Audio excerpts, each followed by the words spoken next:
Aduh ya Allah. SMP.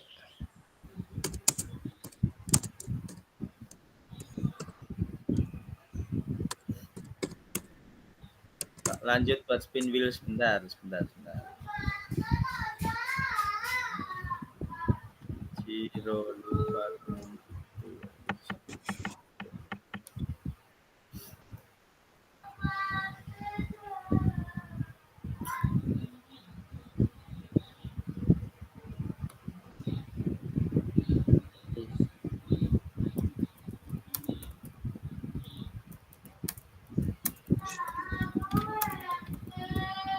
Arianto 1976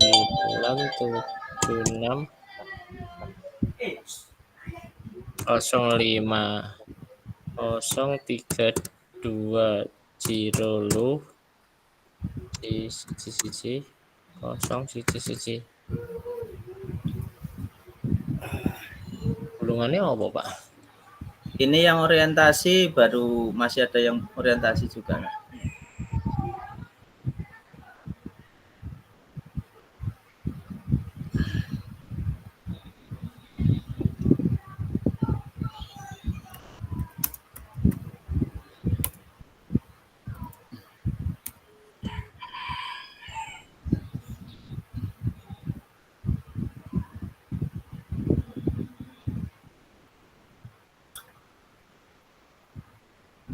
Krishna Roni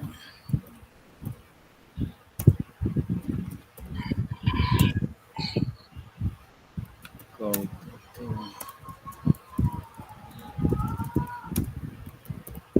Ya.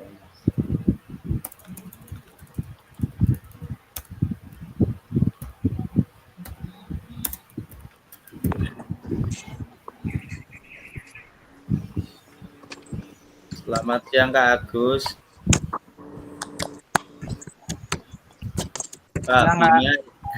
Kak Bima yang baru perjalanan hati-hati. Bisa mic apa? Ini Kak Eko masuk, alhamdulillah. Ya, nggak apa-apa. Fokus sama nyetir, HP-nya tetap terpancang tapi fokus setirnya.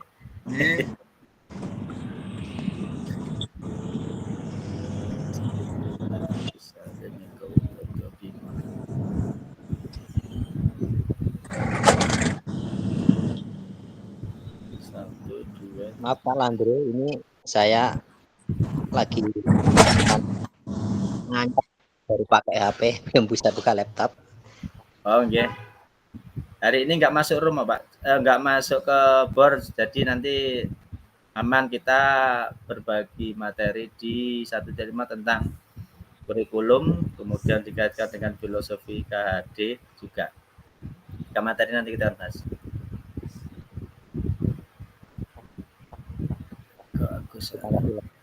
Iya Pak. Bentar, tadi ada Kak Ina yang masuk, bingung tadi. Saya tak siapin sebentar.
bebas memilih kelas apa gimana? Apa sesuai apa enggak?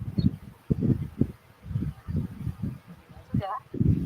Terus yang kedua, untuk KTM mahasiswa itu ada apa tidak? Sudah. Sudah. Oke. Baik. Monggo dari Pak Aryo atau Mas Yoyo. Oke, sudah 8 peserta. Kita mulai nggih untuk siang hari biar waktunya tidak molor. Kita harapkan nanti yang lain bisa segera muncul. Untuk yang tidak ada kendala sinyal bisa dibuka untuk kameranya biar kita bisa berpartisipasi penuh. Tapi kalau ada kendala di sinyal, kita maklumi untuk kegiatan siang hari ini. Bismillahirrahmanirrahim. Assalamualaikum warahmatullahi wabarakatuh. Waalaikumsalam warahmatullahi wabarakatuh. Alhamdulillahirrahmanirrahim. Selamat siang kakak-kakak. Semoga dalam keadaan sehat di siang hari ini dan tetap kuat di komitmen kita dan menjaga semangat kita hingga akhir nanti. Baik kakak, untuk siang hari ini kita akan masuk ke materi 1.5, di mana nanti di 1.5 kita akan membahas tentang di sini nanti ada 3 hal yang akan kita bahas di 1.5 ini nanti.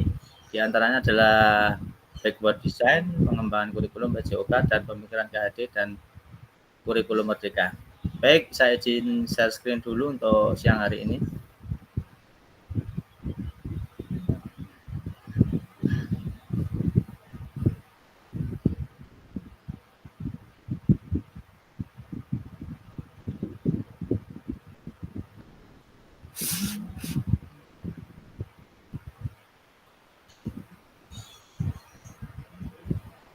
Sampun muncul kakak? Sudah muncul kah? Sampun Kak. Alhamdulillah. Oke. Terima kasih kakak untuk mengawali kegiatan siang hari ini. Alangkah baiknya kita berdoa agar pembelajaran nanti kita diberikan kelancaran tentunya dalam kegiatan hari ini. Saya menunjuk untuk Kak Nur sekiranya untuk memimpin doa pada siang hari ini. Monggo Kak Nur.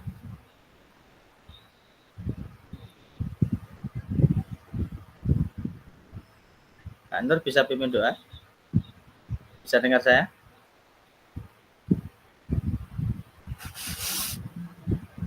Monitor Kak Nur. Baik, untuk Kak Nur sekiranya masih sibuk, saya alihkan ke Kak Agus untuk memimpin doa kegiatan siang hari ini. Kok Kak Agus?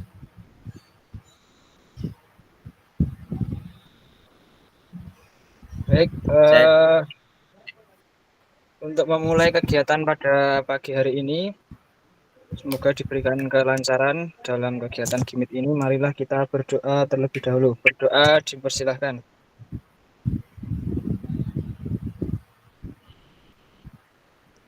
Doa selesai.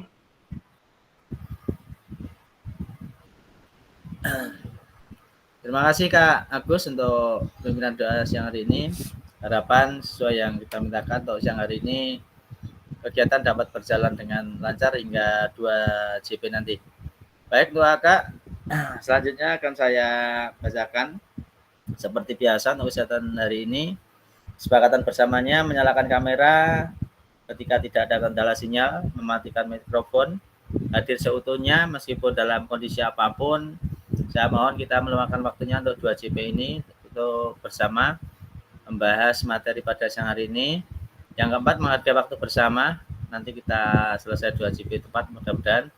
Kemudian memaksimalkan fitur chat, klik raise hand sebelum bertanya. Dan yang terakhir yang paling pokok adalah karena kita di saat ini adalah musim penghujan dan area kita termasuk di Kerjo, Yatioso Jandipuro mungkin nanti terkendala sinyal atau mati lampu, bahkan nanti sinyalnya juga terpental. Jangan panik karena itu nanti hal yang biasa yang kita hadapi. Sekiranya terpental keluar, nanti kita masuk lagi untuk menuju room yang akan kita gunakan ini. Baik kakak, untuk kegiatan siang hari ini akan saya bacakan. Tujuan dari sesi kita hari ini ada 3. Yang pertama adalah peserta dapat memahami 3 karakteristik utama kurikulum merdeka serta keterkaitannya dengan prinsip pemikiran Ki Hajar Dewantara. Yang kedua, peserta mampu memahami pengembangan kurikulum PJOK. Jadi nanti untuk sesi siang hari ini selain membahas kurikulum, nanti kita juga akan membahas tentang backward design juga. Dan yang ketiga adalah peserta mampu memahami penyusunan program PJOK yang berkualitas dengan backward design. Kita pasti bertanya-tanya yang belum bereksplorasi, apa sih backward design itu? Nah, nanti kita akan bahas. Dan agenda kita sesi hari ini, tadi sudah saya cuplikan di awal juga. Yang pertama, kita akan membahas tentang backward design. Yang kedua, pengembangan kurikulum PJOK. Mungkin nanti bisa berbagi bagi kakak-kakak yang masuk ke tim pengembang kurikulum, entah itu di SD, bahkan di TK juga ada pengembang kurikulum, SMP juga apalagi. Yang ketiga, pemikiran KHD dalam kurikulum merdeka. Nah, dalam kegiatan hari ini ada kaitannya dengan pemikiran KHD yang akan dikaitkan dengan kurikulum merdeka. Lanjut untuk aktivitas 1, kita awali saja langsung untuk mempersingkat waktu, bahwasanya backward design dalam pengembangan kurikulum PJOK. Nah, di sini saya akan menanyakan kepada kakak-kakak dan nanti bisa resen atau menuangkan di kolom chat, bahkan resen juga sedikit berbagi pengetahuan kakak-kakak tentang menurut kakak-kakak dari skala 1 sampai 10, kira-kira seberapa dalam sih untuk pemahaman kakak-kakak tentang kurikulum PJOK. Tentang kurikulum PJOK, seberapa skala dari kakak-kakak? Monggo, bisa resen, bisa dituliskan di kolom chat. Saya tunggu mulai sekarang, monggo bisa dituliskan. Tentang, nih, Kak Eko Purwanto menuliskan kurang dari 5, boleh, nanti bisa bercerita kenapa bisa menuliskan kurang dari 5. Lanjut.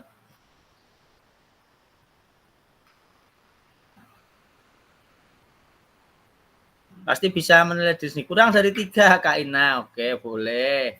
Lanjut lagi. Kak Nur juga kurang dari 5. Oke. Baru 3 yang masuk. Yang lain saya tunggu. Bisa menilai diri sendiri kita. Kira-kira yang sudah masuk ke tim pengembang pasti lebih dari 5, saya yakin. Untuk kali ini 8 pasti ada. Ayo, mana di kolom chatnya tolong diisi, baru 3.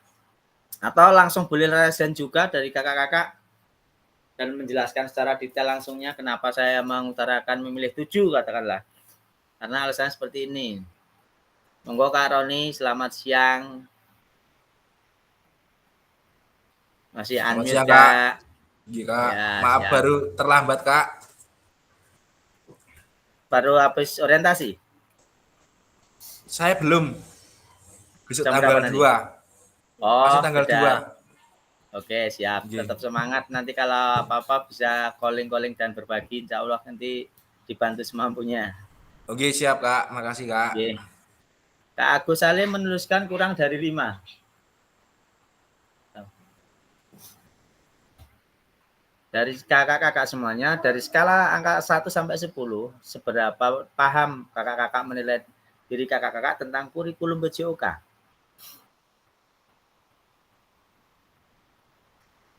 Kak Agus, Kak Nur, Kak Ina sudah masuk. Kemudian Kak Eko Purwanto yang masuk. Dah. Oke, dari yang sudah masuk, saya ingin tanya ke Kak Eko Purwanto. Bisa sedikit menjelaskan alasan memilih angka kurang dari 5. Monggo Kak Eko, bisa open mic Kak Eko.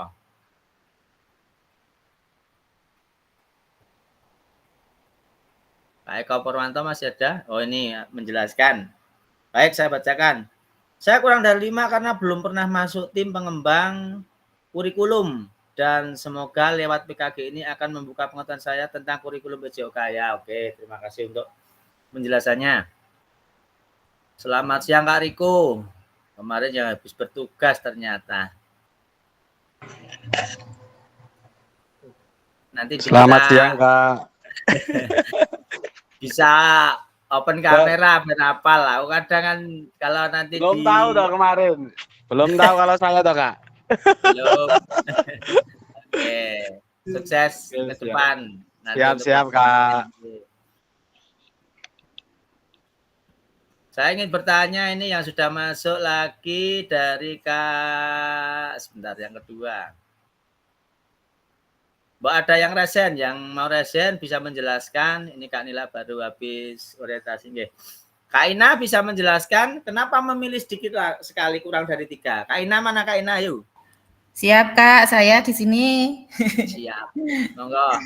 Ya Kak, ya saya kan dari basic dari TK Kak. Nah di TK Ya. tidak ada khusus untuk kurikulum PJOK itu tidak tidak ada sangkut-sangkutnya sedikit pun dari saya sekolah S1 PAUD juga tidak ada. Amalan yang ada itu kalau bagian seni ada, terus sains malah ada. Tapi untuk PJOK sama sekali saya belum pernah menerima pembelajaran seperti itu gitu Kak. Makasih. Oke, terima kasih Kak Ina. Kita maklumi nggih untuk PJOK tim pengembang kurikulum jelas ada. Kalau TK nanti hanya 1 kepala sekolah dan 1 rekan guru. Tetapi khusus tuh di pelajaran PJOK di TK belum masuk ke kurikulumnya, tetapi hanya seni dan lainnya. Nggih. Tapi Kak Ina di sekolahan untuk pengembangan kurikulum tetap masuk kan? Dia sebagai tim kan hanya 2 orang. Enggak Pak, saya sama teman saya 4, kepala sekolah 1. Jadi di sekolah ada 5. Oh, TK-nya Kak Ina berapa siswanya kok gurunya banyak banget? 79 Kak. Oh, berarti termasuk TK subur ya? Alhamdulillah, iya Kak. Semoga semakin mereka berkembang. Oke. Terima kasih bisa dimaklumi untuk TK. Kemudian satu lagi saya ingin mendengar iki. Si paling tinggi sementara. Sementara loh ya, pasti ada yang lebih tinggi lagi. Kak Agung Sulistianto, monggo Kak Agung berbagi pengalamannya. Iya Kak, sebenarnya. Berbagi pengalaman ya. Sebenarnya saya ini juga bukan tim pengembang kurikulum. Ya. Kalau kurikulum itu yang membuat itu sebenarnya cuma Pak Kepala Sekolah tanpa melibatkan guru-guru. Ya saya kadang cuma memberikan masukan. Terus untuk mengenai kurikulum dalam penjas itu mungkin yang dituangkan rencana program PJOK sebagai pengembangan kurikulum diantaranya mungkin mengembangkan yang saya tahu loh, mengembangkan keterampilan motorik dan fisik, terus itu mengenai gerak dasar, pendidikan karakter melalui olahraga itu contohnya seperti sportivitas, disiplin tanggung jawab, terus yang terakhir mungkin peningkatan pengetahuan tentang kesehatan, itu gaya hidup sehat, nutrisi, seperti itu Kak, gambarannya seperti itu. Ngoten mawon, pendek mawon. Matur suwun. Halo. Nggih, terima kasih Kak Agung. Siap, nggih. Kalau di lingkup SD kebetulan yang sebagai operator di sini siapa? Yang bekerja sebagai operator sekolah. Saya. Yang nyambi operator sekolah. Oh. Biasanya kalau operator dimasukkan ke tim pengembang. Biasanya kan di situ ada susunan kepanitiaan kurikulum kan biasanya. Betul, tapi ternyata kenyataannya diborong Pak Kepala Sekolah sendiri. Oh, berarti untuk penyusunan kurikulum itu tidak ada rapat-rapat kecil, kemudian untuk pengambilan keputusannya, visi misinya untuk di tempat Kak Agung setiap tahun berubah atau stagnan itu saja, gimana Kak Agung? Sebenarnya itu saja, tapi kemarin waktu guru penggerak ya saya berikan masukan, akhirnya juga ada perubahan, ngoten Kak. Yeah. Ya oke, nanti kita bedah lebih jauh kurikulumnya nanti seperti apa dan dalam penyusunannya juga seperti apa. Terima kasih Kak Agung yang telah berbagi di pengembangan kurikulumnya. Satu lagi saya ingin bertanya, yang sudah masuk di sini, yang lain kok belum menuliskan, kenapa masih malu-malu ini? Kak, dari atas lagi ya, Kak Ina, Kak Eko tadi sudah menuangkan di sini. Kalau Kak Nur gimana Kak Nur? Kak Nur? Halo. Nggih, monggo. Kenapa menuliskan kurang semua? Karena saya merasa benar-benar tidak mengetahui banyak mengenai kurikulum penjas dalam sekolah saya. Kak, karena semua pembuatan kurikulum dibuat oleh kepala sekolah. Terus dari saya ya terima jadi, nanti di-share di grup dan tahunya ya seperti yang disampaikan oleh Kak Agung tadi, Kak. Seperti itu. Nggih. Terima kasih untuk pengalamannya. Kebanyakan yang membuat atau memborong kepala sekolah nggih, ringkes cepat sampaikan ke anak buah. Tapi alangkah baiknya nanti ketika di tahun ajaran baru dan dalam penyusunan kurikulum setelah program ini nanti dan bagaimana kurikulum itu seperti apa, baiknya kita juga memberikan usul. Karena apa? Di bagian-bagian ke depan nanti akan ada yang namanya tentang pembedahan kurikulum. Kurikulum saat ini namanya apa kurikulumnya? Kurikulum apa? Kakak. Kurikulum Merdeka, Kak. Kurikulum Merdeka kalau yang sudah berlalu sekarang sudah dijadikan dalam sebuah kurikulum yang namanya adalah nasional. Memang semuanya namanya kurikulum Merdeka, tapi sebutannya sekarang adalah Nasional. KSP atau Kurikulum Satuan Pendidikan. Nah, oke, terima kasih. Nanti kita akan bedah lebih jauh lagi ke depan. Baik, Kak, untuk selanjutnya tadi sudah menuangkan. Nah, di sini juga ada pertanyaan pemantik. Hari ini kita tidak akan masuk ke BOR maupun ke Jambo, tidak. Kita hanya mengupas pengalaman kakak-kakak dan nanti bisa menjadikan pengetahuan kita semuanya, berbagi pengalaman baik dari kakak-kakak maupun dari pribadi saya sendiri. Nanti kita di sini berbagi pengalaman sehingga kita akan mendapatkan sebuah pengetahuan baru atau tambahan pengetahuan dari hari ini. Baik, untuk hari ini saya ingin bertanya lagi. Apa sih tujuan dari adanya pelajaran PJOK di sekolah kakak-kakak? Saya ingin mengharapkan hari ini ada yang resen, monggo. Atau di kolom chat. Apa tujuan dari diadakannya dari pelajaran PJOK di sekolah kakak-kakak? Oke, Kak Riko, terima kasih. Ayo Kak Riko, saya tunggu. Untuk memenuhi kebutuhan gerak siswa-siswi, Bapak. Oke, hanya itu? Biar ditambah sama Pak Agung yang lebih senior. Terima kasih. Oke, terima kasih Kak Riko. Untuk memenuhi kebutuhan gerak masuk, tidak ada yang salah, betul sekali. Kak Agung ada yang mau menguatkan? Loh, koncernya mengharapkan penguatan. Tidak hanya Kak Agung, semuanya yang boleh lain dulu, menuangkan. Gimana? Yang lain dulu, Kak. Yang lain dulu. Oh, yang lain dulu. Oke, Kak Ina. Untuk memberikan kesempatan kepada peserta didik mempelajari berbagai kegiatan yang membina sekaligus mengembangkan potensi anak baik dalam aspek fisik, mental, sosial, emosional, dan moral anak. Ngoten Pak, sedikit mawon. Sudah mengeksplor modul kelihatannya. Oke, terima kasih Kak Ina. Ada tambahan lagi yang lain? Bisa dituliskan di kolom chat juga. Kalau nggak resen, saya tunggu. Tapi biar lebih enaknya, lebih berbaginya di resen paling enak. Karena Pak kita bisa mendengar langsung. Kemudian kalau ada tambahan baru, oh ini tambahnya harusnya seperti ini, bisa. Oke. Ini Kak, gimana? Enggak Kak Roni, yes. Tak tunggu suaramu Kak. Mengembangkan anak secara keseluruhan Pak, baik kesehatan maupun fisik. Ya, baik jasmani dan rohani nggih. Terima kasih luar biasa. Tambahan dari Kak Roni. Kan saling melengkapi. Tadi hanya memenuhi kebutuhan gerak dari Kak Riko. Kemudian dari Kak Ina tadi keseluruhan sesuai yang tertuang di tujuan pendidikan PJOK. Ini dari Kak Roni juga ada pemenuhan fisik, jasmani, dan rohani. Oke, semakin komplit. Ada yang menambahkan lagi? Kak Agung, saya kira diri mau saya menambah ke tambahkan apa Kak Agung? Kak Agung mau menambahkan apa? Biasanya Kak Eko.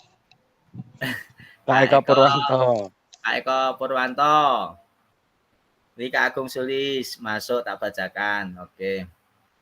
Agar mereka memahami pentingnya kebugaran jasmani, mampu menguasai keterampilan fisik, serta memiliki nilai-nilai karakter positif seperti kerjasama, disiplin, dan sportivitas. Ketika kita berikan aplaus luar biasa.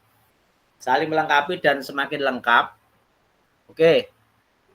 Di sini kiranya apa yang disampaikan dari kakak-kakak pada dasarnya adalah betul semuanya. Nah, saya sedikit ulas dan sampaikan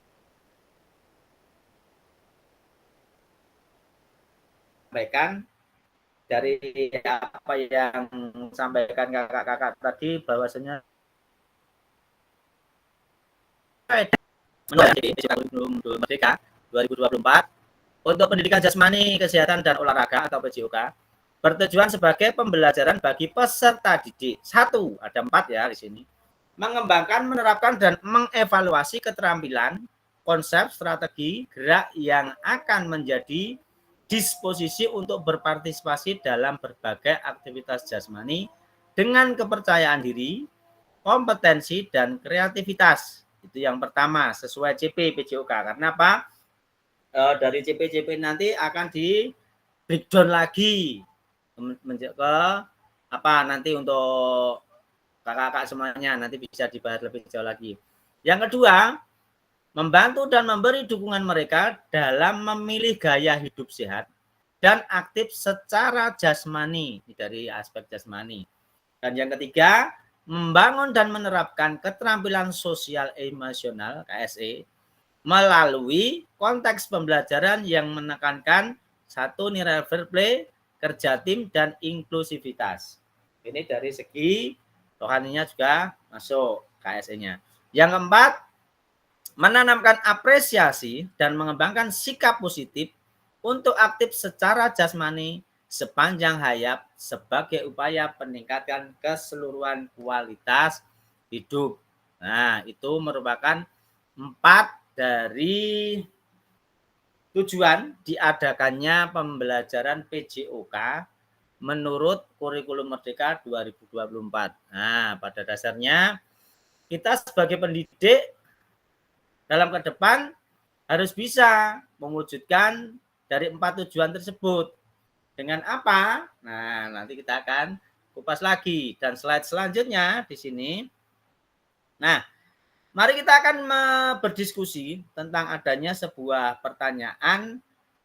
Dan nanti saya harap resen terus lah. Nanti biar tambah hidup untuk diskusinya. Nah, ini ada sebuah pertanyaan.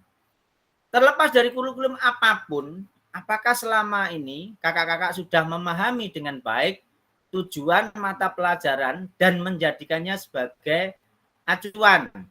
Nah, jadi untuk di sini terlepas dari kurikulumnya macam apa, kita kan sudah mengalami berbagai pergantian kurikulum.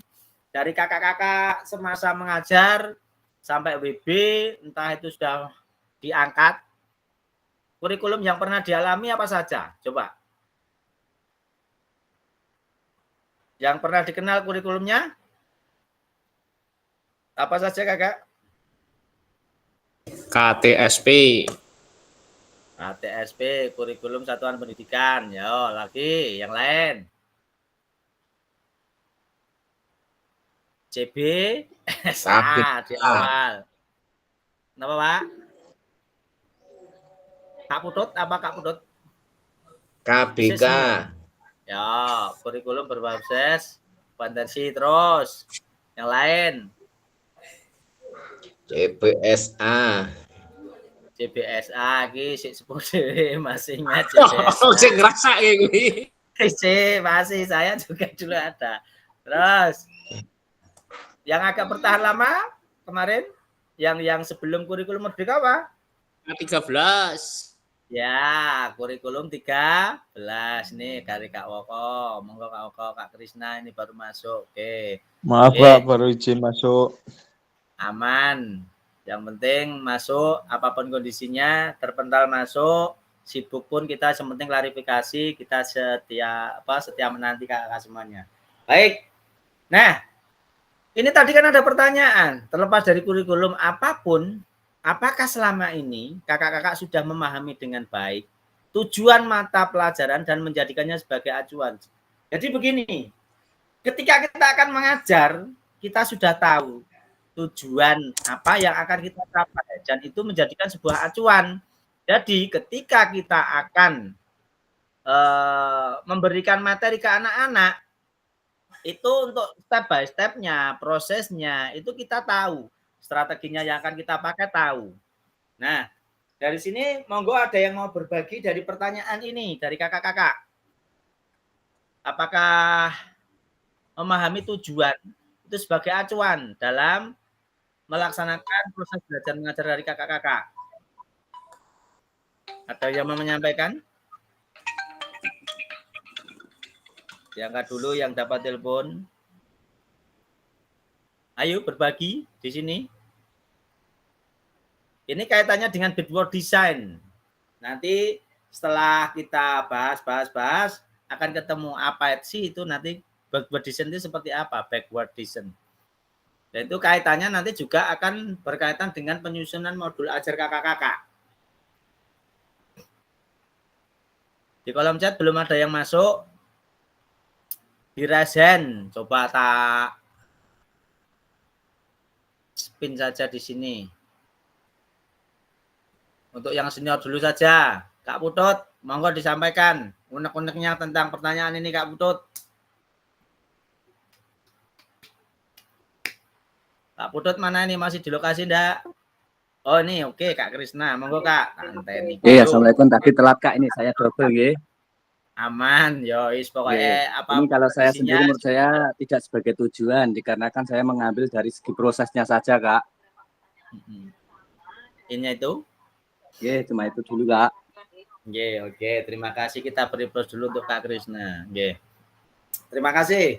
Kak Krisna tadi menyebutkan dia tidak menjadikan tujuan itu sebagai aspek utama atau acuan dalam proses pembelajaran yang dia lakukan, tetapi hanya berpatokan pada proses-proses. Nah, kalau di SD mungkin kita sepakati, tetapi ada yang menyangkal atau ada yang mengomentari dari jawaban Kak Krisna tadi, dari kakak-kakak.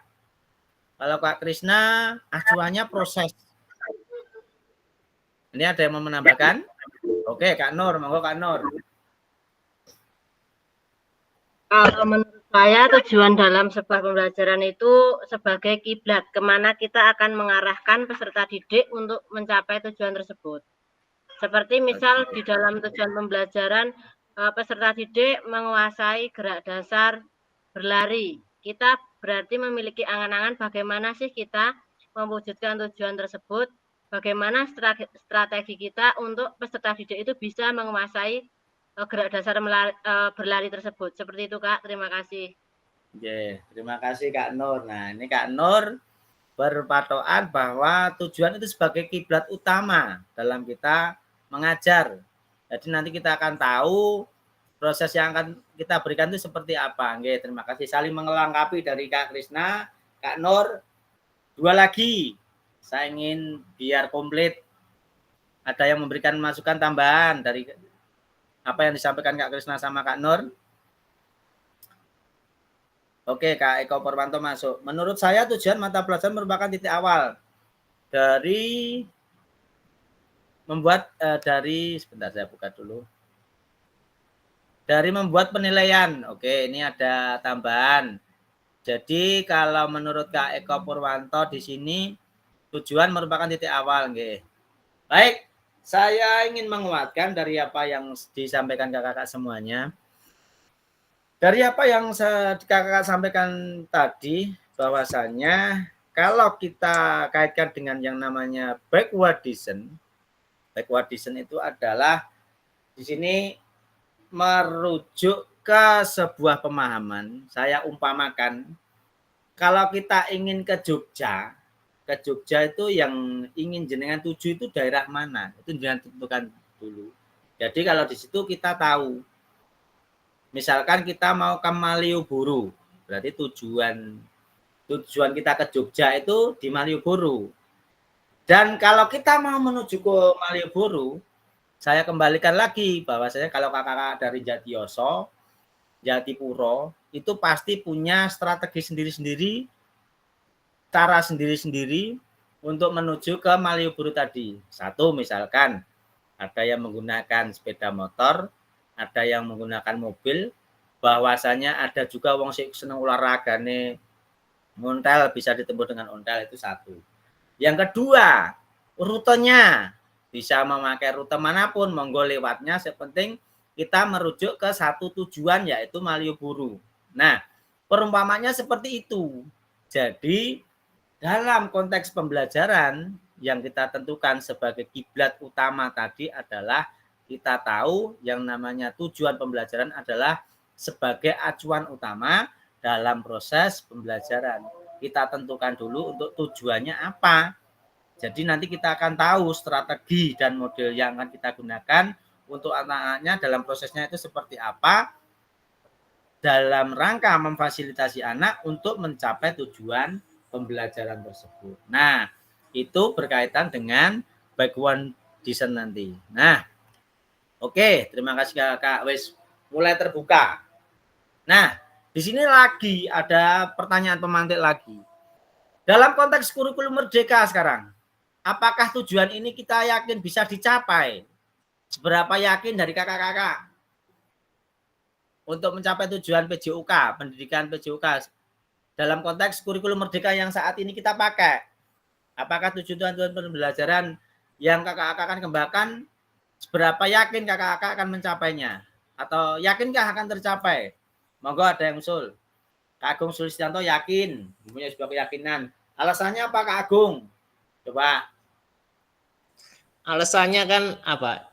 Itu kan penilaian per anak, bukan per apa ya? Kalau dulu sistemnya nilai anak dianggap rata, kemampuan anak rata. Seberapa tinggi anak naik ya itu kemampuannya. Tapi sekarang kita lihat dari kemampuan awal anak dan seberapa pengembangan anak itu mampu, peningkatannya itu berapa, ya itulah kemampuan anak. Seperti itu. Saya kira ada kurang lebihnya mungkin ditambahi dari teman-teman. Maka Agung menyatakan tadi yakin karena untuk sistem penilaian tidak disamaratakan seperti dulu, tetapi dalam arti indikator-indikator yang dipakai dalam kurikulum merdeka ini tujuannya kan memfasilitasi sesuai dengan kebutuhan anak. Jadi yakin Kak Agung akan mencapainya. Oke, terima kasih Kak Agung. Mungkin ada tambahan dari kakak-kakak di sini. Kak Nur ini kurang yakin, kurang dari 50%. Kenapa nggak yakin Kak Nur? Kurang yakinnya kenapa Kak Nur? Berarti pesimis. Karena belum begitu memahami tentang kurikulum merdeka. Yang sejatinya pendidikan penjas itu yang seperti apa, itu belum begitu memahami Kak. Kadang masih bingung. Oke, terima kasih. Boleh itu sebagai pengalaman pribadi dan apa yang kita rasakan saat ini kita tuangkan saja. Dari kalau tadi kurang yakin karena untuk pemahaman kurikulum merdeka itu seperti apa sih? Memang lagi-lagi konteksnya juga di PJOK penerapannya nanti seperti apa. Jadi Kak Nur tadi mempunyai keyakinan masih kurang yakin dan harapannya nanti ke depan setelah mendapat pemahaman dari 3 materi yang akan kita bahas pada siang hari ini, kakak akan memiliki sebuah keyakinan dengan strategi-strategi, metode-metode yang akan kakak gunakan dalam pembelajaran PJOK nanti. Oke. Ada yang yakin, ada yang kurang dari 50. Baik. Saya lanjut Kak. Sekarang di sini akan saya bacakan. Nah, di sini. Memahami tujuan umum penting sebagai acuan untuk memahami muara akhir pembelajaran. Bahwasanya di sini memahami, saya ulangi, tujuan umum penting. Kenapa? Sebagai acuan untuk memahami muara akhir dari pembelajaran. Untuk mencapai tujuan umum ini, pemerintah sudah menurunkannya ke dalam CP, capaian pembelajaran. Dan mempersilahkan guru satuan pendidikan untuk menurunkannya lagi ke dalam TP, tujuan pembelajaran. Dan nanti insya Allah akan saya share kepada kakak semuanya CP yang terbaru nanti dari pendidikan PJOK seperti apa akan saya share. Silakan dipelajari dan bisa diterapkan dalam pembelajaran nanti untuk diturunkannya menjadi TP. Itu nggih kakak. Lanjut ke berikutnya. Ini ada 2 pertanyaan pemantik lagi di sini.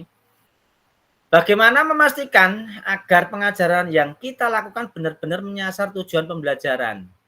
Karena seringkali pengajaran langsung fokus pada materi, atau aktivitas apa yang harus dilakukan murid. Nah, gambarannya seperti ini. Mungkin untuk kakak-kakak, bahwasanya dulu saya juga pengalaman pribadi saya. Kalau mengajar pagi kita lihat RPP-nya malamnya apa, langsung fokus ke materi dan aktivitasnya besok apa ya. Misalkan mau voli, kalau dulu langsung anak besok voli saja. Langsung. Nah, tanpa dengan dalam arti mengesampingkan proses yang akan kita lakukan itu seperti apa sih untuk biar anak-anak bisu itu bisa dapat bermain voli dengan baik. Nah, harapan kita semuanya di sini setelah PKG ini nanti lagi-lagi dalam kita di sini peningkatan kompetensi guru, harapannya setelah pembelajaran ini, setelah diklat ini, kita akan mengubah paradigma lama kita dalam mengajar. Jadi mengajar jangan hanya fokus sepak bola anak-anak. Nah, misalkan mau pasti silahkan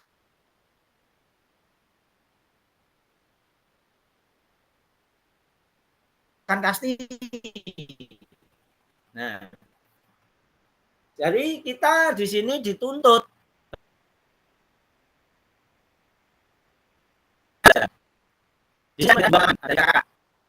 apakah tidak setuju dengan paradigma lama bahwasanya memberikan pembelajaran langsung ke fokus ke materi. Misalkan menyuruh kesempatan anak materinya permainan bola besar, jenengan pilih sesuai RPP, besok materinya sepak bola, jangan langsung ke situ. Monggo ada yang bisa menuangkan pengalamannya atau menjawab pertanyaan ini, silakan. Harapannya yang belum bisa menuangkan, nanti yang sudah sering menjawab bisa menguatkan. Open saja, nggak usah malu, nggak ada yang salah di sini. Jadi untuk game-game yang kita lakukan atau kegiatan Zoom yang kita lakukan di sini, jenengan berani mengutarakan apa yang jenengan rasakan, kemudian menanyakan apa yang kurang paham, berani berpendapat di umum, itu nanti akan menambah rasa kepercayaan diri. Satu, yang kedua, menambah hasanah pengetahuan kita. Jadi ibarat kertas kosong dulu Kak Eko Widodo yang sudah ada coretannya, nanti coretannya akan semakin banyak yang menempel di situ. Monggo. 2 peserta boleh lebih, boleh lewat kolom chat, boleh. Intinya harapannya resen yang saya harapkan, jadi jenengan berani menampilkan apa yang jenengan rasakan atas pertanyaan ini dan apa yang jenengan sudah laksanakan dalam kegiatan pembelajaran. Monggo Kakak.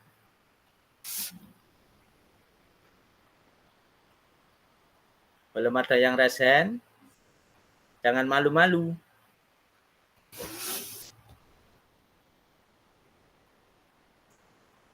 Saya lihat listnya. Kak Agung tadi sudah, Kak Agus memimpin doa, Kak Eko Purwanto sudah menuangkan, Kak Eko Widodo tadi via HP, oke. Kak Ina tadi sudah, Kak Krisna sudah berpendapat, Kak Nur sudah. Kak Putut mana ya Kak Putut? Monitor Kak Putut. Adakah Pak Putut masih di lokasi di sini? Kak Riko masih di room? Masih Kak, tapi belum. Belum berani mengutarakan. Ayo. Yang mau mengutarakan? Oke, monggo. Kak Nur. Ya, terima kasih Kak. Saya mencoba untuk berbagi atau sharing terkait dengan niku pengajaran apakah langsung fokus pada materi atau aktivitas yang harus dilakukan kepada murid. Kalau saya sendiri pribadi dalam setiap modul atau materi itu saya lakukan 4 kali pertemuan Kak.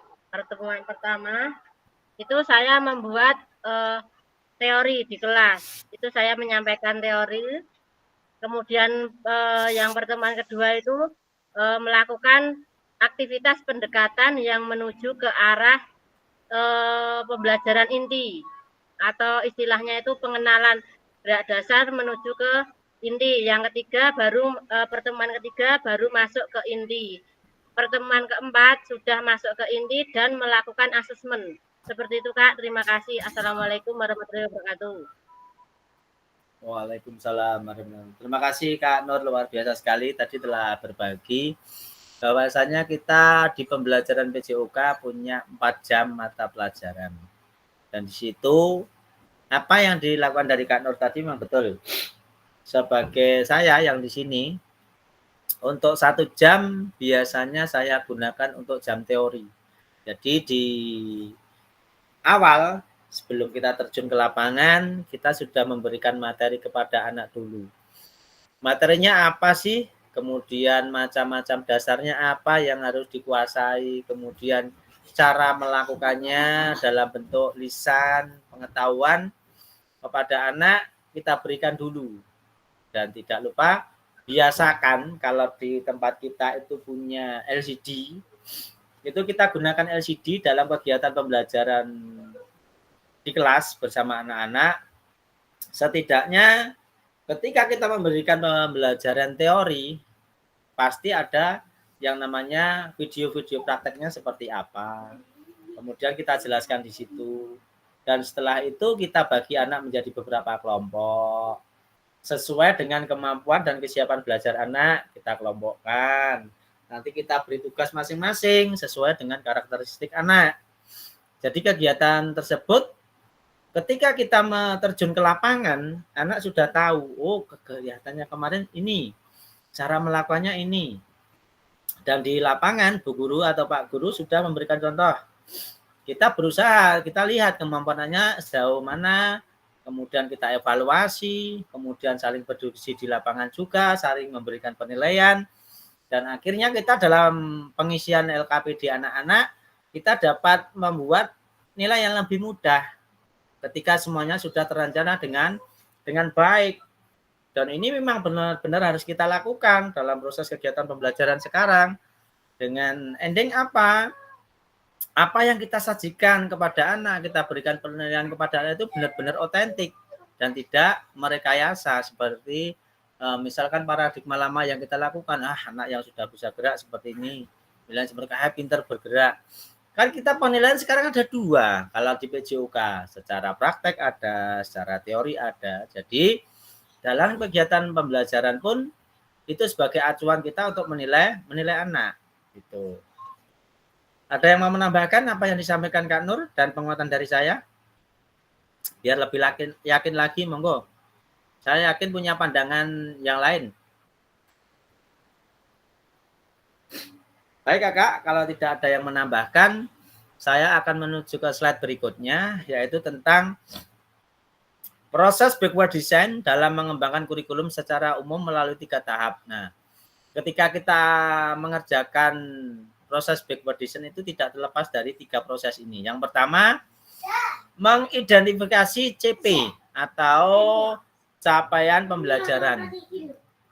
Yang kedua adalah menentukan metode penilaian. Dan yang terakhir, yang ketiga adalah merencanakan pengalaman belajar dan strategi pembelajaran. Itu adalah 3 proses backward design pengembangan kurikulum secara umum. Tahapannya adalah itu. Lanjut ke berikutnya, slide berikutnya. Nah, ini ada pesan kunci. Nah, di awal tadi saya sudah bilang bahwasannya backward design itu apa? Apa sih dari tadi kok Pak saya di sini menjelaskan backward design itu seperti apa? Yang sudah CGP tidak asing backward design itu seperti apa. Backward design merupakan sebuah proses sistematis yang memastikan kesesuaian kurikulum dengan CP atau capaian pembelajaran yang diinginkan. Backward design juga pada akhirnya membantu guru untuk menjelaskan antara tujuan, langkah, kemudian penilaian. Nah, di sini 3 poin yang perlu kita garis bawahi bahwasannya backward design yang pertama jelas. Tujuan itu pertama, kita itu akan kemana? Apa yang ingin kita hasilkan dari produk apa yang akan kita inginkan dari kegiatan pembelajaran hari ini, kita harus tahu. Dan itu menjadi poin utama. Setelah kita tahu tujuannya apa, pasti kita punya langkah pembelajarannya seperti apa, proses yang kita inginkan itu seperti apa. Dalam arti proses yang mampu memfasilitasi peserta didik sesuai dengan karakteristik peserta didik masing-masing. Dan endingnya dari tujuan dan langkah sudah tepat, di akhir pasti kita punya data yang akan kita munculkan berupa penilaian. Nah, ini yang merupakan dari yang mananya backward design. Itu seperti itu. Nah, dari tadi di awal saya juga sampaikan di menuju ke akhir di pertemuan ini akan memberikan apa sih pesan kuncinya backward design itu, kata kuncinya apa? 3 ini. Tujuan, langkah, nilai. Itu adalah proses sistematis dari backward design. Mungkin dari kakak-kakak sudah mulai terbuka. Backward design itu apa? Dan macamnya seperti apa, proses seperti apa? Kakak-kakak di sini sudah mulai terbuka. Oh, ternyata yang diinginkan ini toh backward design itu. Tahu tujuan awalnya, langkahnya, kemudian adalah penilaiannya. Baik kakak-kakak, saya lanjut. Karena kita akan ada 3 kegiatan. Lanjut di sini. Sekarang kita akan masuk ke aktivitas kedua karena kita akan ada 3, nanti kita bisa berbagi waktu di sini. Nah, di sini akan ada 3 pertanyaan pemantik. Manakah yang paling benar dari definisi di bawah ini? Yang pertama, kurikulum merupakan seperangkat aktivitas untuk menguasai keterampilan. Betulkah dari kakak-kakak? Tidak. Ada yang menjawab betul? Alah, ini sudah saya tayangkan langsung saja ya, biar agak cepat. Yang kedua, buku teks peserta didik dapat dikatakan adalah suatu kurikulum. Salah. Buku teks peserta dapat dikatakan suatu kurikulum. Salah. Buku peserta itu bukan kurikulum. Buku peserta itu hanya sebagai sarana untuk menuju sebuah tujuan yang ingin dicapai, alatnya saja. Nah, yang ketiga, nah ini baru yang kita maknai hari ini. Kurikulum adalah suatu standar untuk mengetahui apa yang peserta didik harus pelajari, meliputi 3 ranah: keterampilan, pengetahuan, juga sikap. Jadi 3 ini inti dari kurikulum.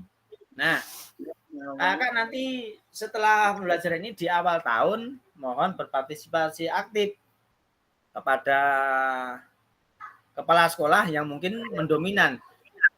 Kok beda kalau di tempat saya dalam penyusunan kurikulum itu disusun sebuah kepanitiaan. Intinya tidak hanya terdiri dari kepala sekolah dan guru. Tidak menutup kemungkinan di situ yang sebagai pengawas adalah ada komite dilibatkan, kemudian sebagai pengawas utama di situ, pengawas dari Korwil biasanya yang berhak mengawasi dari pembentukan atau penyusunan sebuah kurikulum. Nah, komponen kurikulumnya itu ada beberapa macam, ada berapa aspek, ada berapa komponen. Di situ ada 5. Yang satu, struktur kurikulum. Kurikulum pasti di awal. Yang kedua, capaian pembelajaran atau CP-nya ada. Ketiga, pembelajaran dan asesmennya. Dan yang kelima, penggunaan perangkat ajar yang digunakan. Dan yang terakhir adalah KSP-nya, kurikulum satuan pendidikan. Itu adalah 5 komponen dalam satuan pendidikan di pelaksanaan kurikulum Merdeka. 5 aspek itu tidak terlepas dari kurikulum Merdeka. Nah, komponen kurikulum satuan pendidikan dikembangkan. Nah, ini sekarang yang menjadi kunci pokoknya. Saya ingin bertanya, di masing-masing satuan, antar satuan pendidikan, apakah kurikulumnya sama? Sama enggak, Kak? KSP-nya sama enggak kurikulum satuan pendidikannya? Misalkan SD-nya Kak Riko, dengan Kak Roni, dengan Kak Putut, dengan Kak Ina itu sama enggak? KSP-nya sama enggak? Tidak tahu, Pak. Tidak tahu. Oke, karena tadi pengetahuan yang di kurikulumnya isinya apa, seperti apa, hanya kepala sekolah. Oke. Baik, Kak. Sedikit berbagi. Kurikulum satuan pendidikan antar sekolah itu ada yang kemungkinan mirip. Kalau sama itu mungkin copy paste. Yang ketiga, jelas berbeda. Alasannya apa? Satu, penyusunan kurikulum sekarang yang menjadi dasar adalah satu, karakteristik anak di lingkungan tersebut itu menjadi acuan utama. Yang kedua, visi dan misi serta tujuan dari satuan pendidikan itu pasti berbeda-beda. Ada yang meningkatkan, menciptakan budi pekerti, siswa berprestasi, religi, beda-beda. Jadi untuk satuan kurikulum pendidikan itu nanti setiap instansi SD yang satu dengan yang lain itu pasti akan berbeda. Nah, alasannya itu karena satu, misalkan di tempatnya Kak Putut, nah ini juga ada yang masuk sumber daya lingkung sekolah. Ini menjadi juga pokok perbedaan. Sumber daya dukung sekolah kan beda-beda dan itu menjadi pertimbangan dalam penyusunan kurikulum. Apa yang disampaikan Kak Agung benar. Bahwasanya sumber daya misalkan dari sekolahnya Kak Eko Purwanto dengan Kak Putut berbeda dan di situ untuk kurikulumnya nanti berbeda juga. Tapi tidak menutup kemungkinan karakteristik punyanya Kak Heri misalkan dengan Kak Woko hampir sama bisa, tetapi untuk plak 100% tidak bisa karena visi misinya berbeda. Nah, itu. Tapi untuk karakteristiknya anak hampir sama karena lingkungannya berdekatan, tidak menutup kemungkinan KSP-nya nanti juga hampir sama. Hanya di beda visi dan misinya saja itu. Makasih Kak Agung untuk tambahannya sumber daya dukung lingkungan sekolah.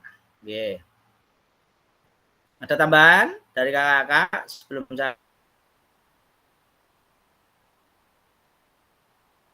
lanjut?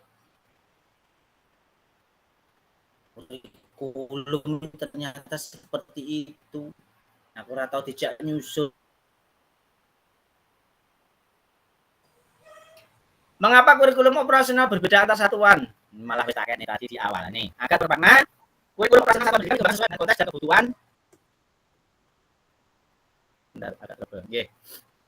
Agar bermakna kurikulum operasional satuan pendidikan dikembangkan sesuai dengan konteks dan kebutuhan peserta didik. Nah, tadi sudah saya sampaikan. Kebutuhan peserta didik antar satuan pendidikan itu berbeda-beda sesuai karakteristik lingkungannya. Nah, dan satuan pendidikannya ini bisa menjadi kabar gembira Bapak Ibu, kakak-kakak semuanya bahwa menyusun program yang relevan dengan kultur gerak di mana peserta didik itu tinggal. Jadi nek cah kota, katakanlah mbek cah rodok desa, satuan kurikulum pendidikannya juga berbeda. KSP-nya pasti berbeda karena karakteristiknya anak itu berbeda. Tapi mungkin dalam kenyataannya, kode wae gampang. Itu berarti kurang memahami visi misimu itu mau diapain, nenggon ngendi sih mau mbok capai. Karakteristik anakmu itu nek mbok menggunakan kurikulum KSP seperti ini mampu enggak, tercapai enggak, memfasilitasi tidak. Itu menjadi bahan pertimbangan dalam penyusunan kurikulum. Itu kakak-kakak semuanya. Oke. Sudah mulai terbuka tentang kurikulum seperti apa. Mudah-mudahan harapannya nanti kita akan lebih sharing lagi tentang kurikulum itu dan yang kita kembangkan saat ini. Baik kakak, ini ada pertanyaan. Bagaimana kakak-kakak selama ini merancang program PJOK sebagai bagian dari pengembangan kurikulum mata pelajaran PJOK? Kalau mata pelajaran PJOK jelas masuk kan di dalam kurikulum karena di situ mata pelajaran PJOK kan diakui dan masuk terjadwal dalam kurikulum. Karena apa? Di dalam kurikulum tertera di situ juga ada jadwal mata pelajaran. Berapa jam tadi kakak-kakak untuk mata pelajaran PJOK di dalam kurikulum? 4 JP. 4 JP, oke. 1 JP dalam pendidikan dasar berapa kakak? 35 menit. 35 menit, oke. Berarti dalam kenyataannya nanti kakak-kakak semuanya harus menerapkan semuanya tersebut. Baik kegiatan teori maupun prakteknya. Bahwasanya bagaimana kakak selama merancang kegiatan PJOK-nya dalam kurikulum harus disesuaikan dengan 1 JP-nya. Kemudian dalam kegiatan prakteknya juga disesuaikan. Tetapi dalam kenyataannya mungkin di sini pengalaman saya pasca COVID kemarin dalam mengajar PJOK, kita sharing saja apakah sama dengan tempatnya kakak-kakak. Ketika kita menghabiskan waktu 3 JP, 35 kali 3 katakanlah, itu sampai selesai nggak 3 JP itu dalam kenyataan realnya, realitasnya sampai habis 3 JP enggak? Atau hanya 1 JP anak-anak sudah capek, tapi tidak menutup kemungkinan kalau permainannya terlalu asik, anaknya fisiknya bagus, 3 JP kurang. Ada nggak? Monggo berbagi di sini. Dalam pelajaran PJOK. Ada yang mau resen? Dari kakak-kakak berbagi untuk pengalaman mengajar PJOK. Tadi di kurikulum jelas sudah saya jelaskan untuk PJOK, Mas. Monggo yang mau berbagi. Silahkan resen, jangan malu-malu, nih baru Kak Nur, Kak Agung yang aktif. Tadi Kak Krisna sudah masuk. Kak Ina sudah masuk, yang lain ayo. Mana? Kak Riko tadi juga di awal sudah resen. Yang lain monggo, yang lain. Atau yang sudah monggo selang-seling melengkapi. Sering muncul nggak apa-apa, karena kita di sini sifatnya sharing berbagi. Semakin jenengan masuk di resen, rekam di BBGP, nilainya nanti insya Allah akan semakin bagus. Tidak Kak, karena banyak waktu yang berkurang. Ini dari Kak Eko Purwanto. Karena banyak waktu yang berkurang, baik buat persiapan maupun permainan pilihan setelah olahraga. Terima kasih nih pengalaman dari Kak Eko Purwanto. Yang lain yang mau menuangkan di rasanya, Kak Woko. Sesekali boleh resen dong Kak Woko. Monggo Kak Woko langsung coba, nggak usah lewat kolom chat, disampaikan Kak. Pengalamannya Kak Woko. Duh, kamu terangsal kolom chat nih, Ki. Nggak apa-apa Kak. Kalau tempat saya itu rata-rata cuma 2 JP sampai 3 JP, Kak. Karena waktu pertama mungkin waktu mulai mata pelajaran sebelumnya kan ada kayak baca-baca surat pendek dan seterusnya, mungkin memakan waktu. Otomatis waktu yang terbuang itu udah cukup siang, Kak. Jadi rata-rata anak itu udah bilang capek sama panas, Kak. Oke. Hanya itu tuh Kak Woko. Oke, ya, terima kasih. Ini pengalaman dari Kak Woko pagi sama ya. Di setiap satuan pendidikan ada jam tambahan di jam awal, surat pendek, kemudian kegiatan literasi numerasi ada sebagai pengantar. Juga ada tadi masuk secara tidak langsung bahwasanya panas cuaca itu juga merupakan isu-isu dalam PJOK. Tergantung bagaimana kita pinter-pinter menyiasati agar itu betah dalam berolahraga itu seperti apa. Nah, di sini tadi untuk Kak Woko kurang ya waktunya. Nah, berbagi pengalaman saja bahwasanya pasca COVID kalau menurut saya, tapi alhamdulillah semakin ke sini fisik anak itu sudah mulai kembali normal. Tapi pasca COVID kemarin bahkan 1 tahun itu masih belum bisa pulih. Anak-anak masih 1 jenuh, 2 merasa capek ketika baru saja sebentar beraktivitas olahraga. Kamu kena TV, TV. Ya, jadi misi saya di awal pasca COVID itu mengembalikan fisik anak melalui sebuah game-game yang menarik, tapi tidak terlepas dari materi loh ya. Jadi untuk itu di awal ternyata fisik sangat berpengaruh dalam kegiatan PJOK yang saya lakukan. Jadi fokus saya adalah pengembalian fisik anak di era pasca COVID kemarin. Itu pengalaman pribadi saya. Ada yang menambahkan dari Kak Woko tadi sudah berbagi pengalaman? Nggih. Betul Kak, rata-rata anak sekarang mager, malas gerak. Oke, dari Kak Agung Sulistianto. Anak-anak sekarang mager anaknya sekarang karena adalah adanya faktor yang paling berpengaruh saat ini adalah gadget. Setuju kakak-kakak? Adanya gadget mempengaruhi pola gerak anak. Nah, yuk, ada yang berpendapat dari apa yang disampaikan Kak Agung, malas gerak. Salah satunya kalau menurut saya terlalu enjoy, terlalu malas, keadaan hanya olahraga jari saja. Ada yang menambahkan, monggo. Ada yang mau berbagi pengalaman? Tak tambahkan dulu ya Kak. Monggo, Ini Kak. Berhubungan dengan tes kebugaran jasmani kemarin, kebetulan kan Jatikwong tempat saya itu ternyata dari tes multi step lari kanan kiri itu dari hasilnya itu memang sangat kurang, termasuk dari kelompok usia dari anak remaja lumayan, untuk dewasa ke atas itu juga sangat kurang, belum mencapai kata cukup. Nah, seperti itu keadaan kebugaran jasmani masyarakat kita, seperti itu Kak hasilnya kemarin. Terima kasih Kak Agung. Kita berbagi saja. Mau nggak mau, pada dasarnya kalau dari sisi kebugaran, kalau kita mau merujuk ke negara-negara yang maju dan berkembang dan peduli akan kesehatan, contohnya kalau seperti yang dicontohkan kemarin adalah ketika hidup di Taiwan itu tingkat kebugarannya luar biasa. Karena apa? 1000 langkah menjadi target utama minimal orang itu bergerak. Sedangkan kita menuju ke warung yang jaraknya hanya 50 meter, itu menggunakan sepeda motor. Bayangkan, kalau itu nanti terjadi dan berkelanjutan ke depan, wong munggah tangga jarak 5 meter, dengkule wis padha mletre. Yakin atau yakin di situ. Nah, dari sini jelas apa yang dilakukan Kak Agung tadi. Dikaitkan dengan tingkat kebugaran jelas.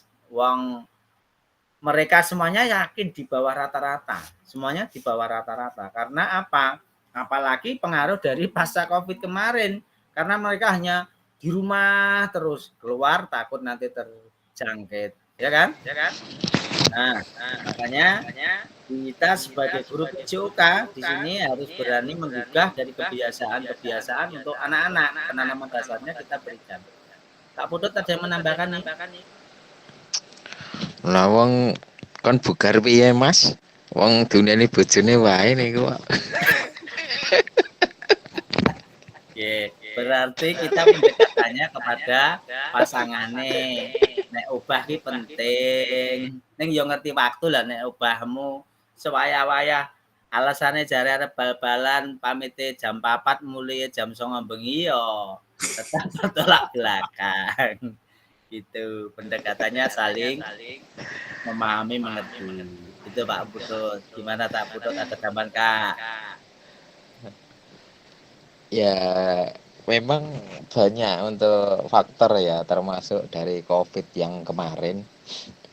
COVID itu satu, setelah pasca COVID itu anak-anak itu satu aturannya angel bener. Kondisi fisik juga jauh, mengeluh banyak. Nah, itu kalau untuk anak-anak SD. Kalau remaja mungkin ya saya pendapat dengan Kak Landru, hubungannya dengan sekarang dengan HP, olahraga jari. Sekarang ini jarang Pak. Kon sepak bola, kon voli itu biasanya males. Lebih enak olahraga jari sama pakai motor biasanya. Ya itu aja. Terima kasih. Terima kasih tadi. Saya yakin persentasenya untuk murid-murid SD saat ini gadget menjadi tantangan terbesar. Itu sebuah kemajuan teknologi, tetapi dampaknya yang luar biasa. Kalau tanpa pengendalian ya seperti itu. Nggih. Nah, terima kasih untuk penguatannya dari kakak. Mungkin dari kakak nanti semuanya dan saya pribadi punya strategi tersendiri untuk menangkal hal-hal tersebut agar bisa selaras dengan apa yang kakak programkan semuanya. Baik, di sini ada sebuah pertanyaan. Apa saja yang selama ini kakak-kakak anggap menjadi sesuatu yang sangat bernilai untuk dipelajari murid di kelas PJOK? Yang paling bernilai apa kakak-kakak dalam pembelajaran PJOK? Ada yang bisa menuangkan dalam pembelajaran PJOK? Yang paling bernilai apa? Kebugaran. Yang lain, ayo. Di kolom chat boleh present, malah lebih bagus. Nanti ada yang langsung menguatkan. Apa yang paling bernilai dari pelajaran PJOK? Dari 14 peserta, langsung nggak berani menuangkan. Tambah, ayo semangatnya genjot lagi. Nggak usah takut, nggak usah malu, nggak usah ragu. Tidak ada yang salah. Keterampilan motorik dari Kak Agung. Kak Eko, mengetahui potensi diri. Boleh, tepat. Potensiku itu apa toh? Nah, dari pelajaran PJOK dapat kita gali. Keterampilan motorik jelas dapat terlihat sesuai dengan Kak Agung. Dalam kegiatan PJOK kita dapat mengetahui keterampilan motorik. Kebugaran jasmani ya, olahraganya 10 menit setengah jam dapat kita lihat tingkat kebugaran anak dari proses pendidikan PJOK. Yang lain nanti di kegiatan luring juga akan ada praktek untuk pengambilan tes kebugaran dari kakak. Sejauh mana nanti kita praktek di situ. Dan nanti berpasangan akan saling menilai. Kita berikan rumus-rumusnya.